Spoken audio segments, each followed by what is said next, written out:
We live and function according to narrative, and one of our favorite themes, whether it is for our personal narrative or imaginative storytelling, is misery. A while ago, I was reviewing the winners of a local writing competition. I read poetry, essays, and short stories that were beautifully written, but the subject matter of all of these pieces particularly stood out to me. Nearly everything that was awarded was, to some extent, misery porn. If you aren't familiar with misery porn or the trauma plot, I was initially going to say it's very prevalent in creative spaces, but really I think it's prevalent everywhere. It is a trope that makes an excessive display of suffering, misery, or trauma. And I don't particularly find any fault in exploring traumatic experiences, but rather I think the lens that's being used to view these experiences deserves further inspection. There are 1,000 thoughts lying within a man that he does not know till he picks up a pen to write. It's intuitive that we process difficult experiences through some form of communication. We communicate to understand ourselves, to understand others, to understand what we and they have been through. But we also communicate with the hopes of moving beyond those experiences. And so I take issue with misery when it's not being used as a vehicle to lead elsewhere. And hopefully that place is somewhere unexpected, as is the case with good literature. But now I'm also questioning to what extent is the desire to even write about misery making a spectacle of it? Why does it seem that the impulse of so many artists is toward misery, as if making good art means making the most painful piece possible? To what extent does misery give us a story worth telling? Extensive exposure to misery conditions us to believe that if we haven't endured enough suffering, then we haven't lived a life worthy of inspiration, which I think is a very dangerous world to be aspiring toward. And creatively, it leads to a very one-dimensional and boring world. Moreover, this probes the question, what does it say about us as a society that consuming misery is so popular? We are much more willing to celebrate stories that involve hardship over contentment. Happiness feels frivolous in the face of the world's suffering. When someone is expounding upon their suffering, it seems cruel or dehumanizing not to issue it praise. But what exactly are we praising? I'm now questioning whether we engender our own misery through our celebration of it. In what ways are we seeking out misery?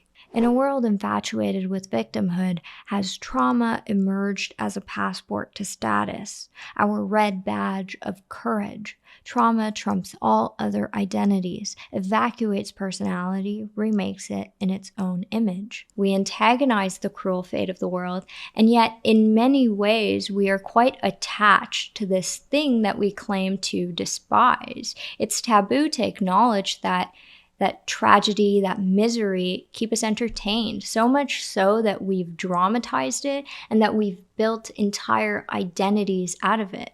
I think that the will to suffer is a variant of Freud's pleasure principle or Lacan's jouissance. There is a part of us that derives pleasure from suffering. We find pain beautiful, and I think we may be overcorrecting for the shame that has long been associated with wounds and with pain.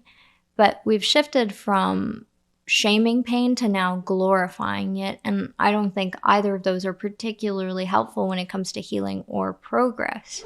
That's how stories happen, with a turning point, an unexpected twist. There's only one kind of happiness, but misfortune comes in all shapes and sizes. It's like Tolstoy said, happiness is an allegory, unhappiness a story. There may only be one happiness, but I think most of us have yet to find it because we're far too involved with this narrative of suffering and of pain. Misery keeps the story going, and that's why I believe it's so popular. Beneath this misery that we love to celebrate, I anticipate that there is an underlying fear of our personal story ending. Identity is our narrative, and suffering is the conflict. If we embrace suffering with the ambivalence of any other human experience, then the narrative reaches its climax, at which point we are obliged to answer, who are we without our suffering? Contrast is the nature of reality, and we accept contrast because it allows us to perceive distinct entities, distinct forms within space, namely identity. But we can also reject contrast, which really means we're rejecting the dichotomy of light and darkness, in which case we would occupy a space of emptiness. Now, between contrast and emptiness, there is no inherent difference between the two. One is not more valuable than the other. But I will say that you cannot build a story, you cannot have a narrative out of emptiness. And so we accept contrast in order to have the experience of identity. But along with the experience of identity, we're also accepting a bunch of dualities, the experience of suffering, which allows us to experience joy. We accept the experience of evil, which allows us to experience goodness and light and darkness. So in the end, it comes down to the choice you would like to make between the experience that you want to have.